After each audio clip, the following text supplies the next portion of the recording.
મારી ચૈતરના દાણા આવશે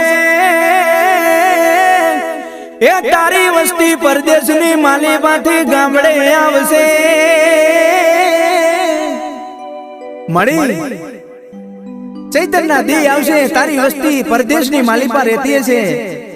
પણ તારા મઢડે તારા નિવેશ ધરાવા આવશે બાપ કે મારી મારો બાપ જતો રહ્યો મારા વડવા વયા ગયા જોજે મારી છેતરતી નહીં હો દેશ પરદેશની માલીપા તારી વસ્તી 5-25 રૂપિયાની આશાએ કદાચ કોઈ કારી મજૂરી કરતી હશે કોઈ ઝૂંપડાની માલીપા રહેતા છે કોઈ બંગલાની માલીપા રહેતા છે પણ જેથી ચૈત્રી આઠમ આવશે ને બાપ એટલે તારી વસ્તી તારા મઢડે જરૂર આવશે માં તારા નિવેશ જરૂર ધરાવશે હો હા મારું સઠિયારા હા નીલભાઈ બાલાભાઈ હા જય હો